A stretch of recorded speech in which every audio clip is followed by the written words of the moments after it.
Hola, bienvenido a nuestro video. En esta ocasión nosotros te vamos a explicar sobre el artículo Control hormonal de las corrientes de la fase 1 del potencial de acción cardíaco en el síndrome de Brugada.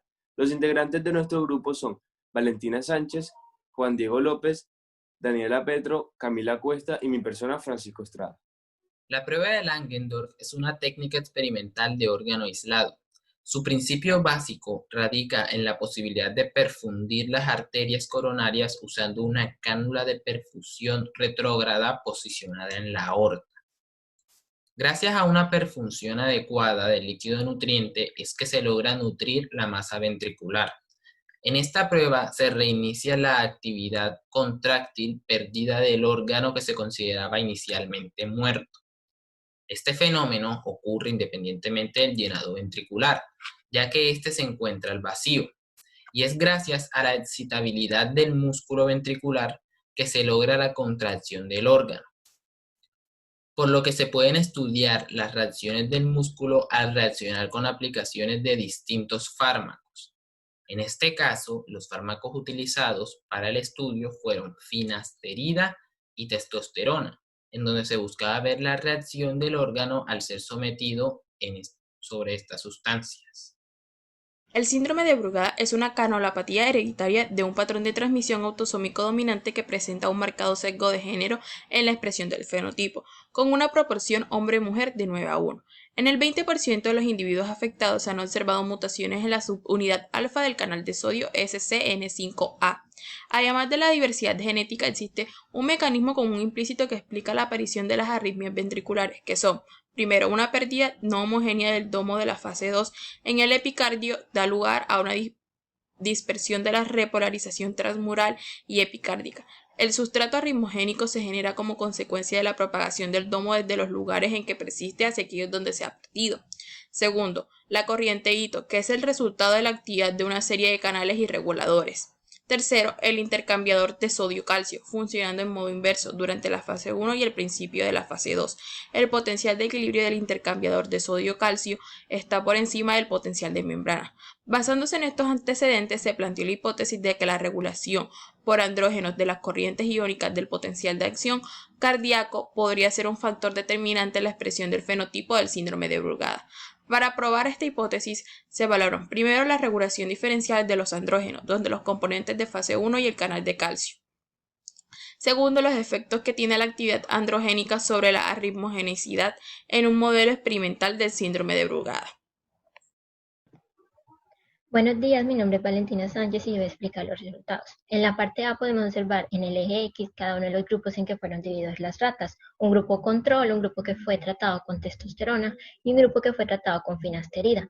En el eje Y podemos observar la duración del potencial de acción al 90% de su repolarización.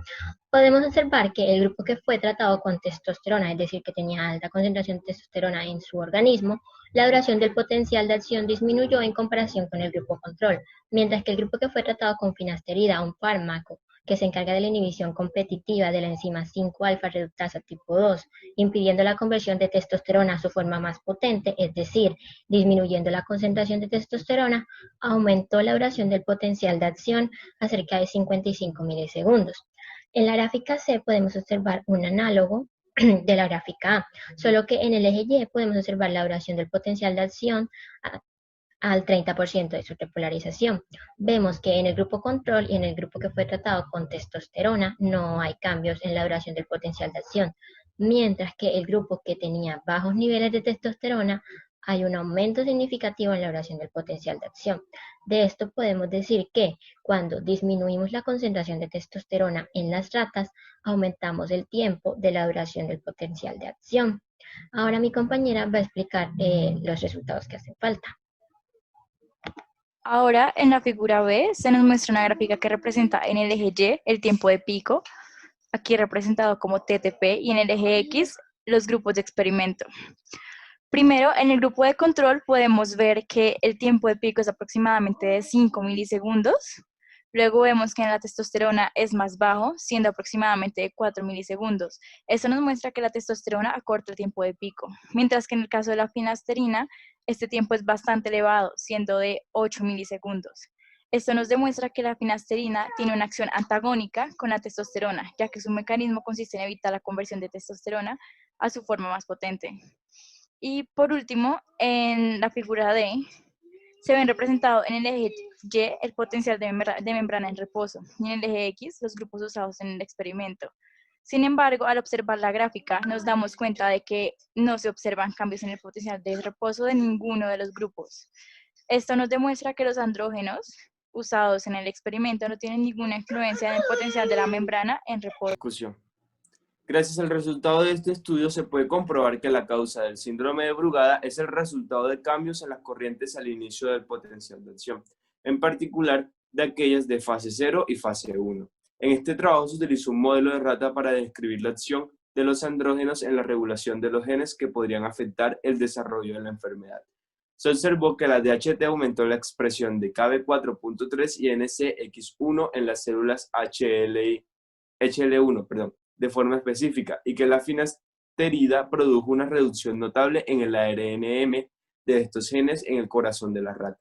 Por otro lado, la acción de la testosterona se vio restringida en el gen NCX1. Con respecto a esto, se ha observado que KB4.3 es regulado también por estrógenos, lo cual, junto con los resultados del artículo, sugiere que el nivel de expresión resultante estaría sujeto al balance hormonal y no directamente a la acción de la hormona androgénica. De manera general, podemos concluir que los andrógenos pueden controlar la expresión de componentes clave del potencial de acción cardíaco, dando como resultado el aumento de la arritmogenicidad. Estos efectos se pueden revertir mediante el uso de finasterida. Además, de forma personal, concluimos que el estudio es muy útil debido a que nos ayudó a entender y comprender sobre la expresión de genes de canales y cómo estos afectan el potencial de acción, causando las enfermedades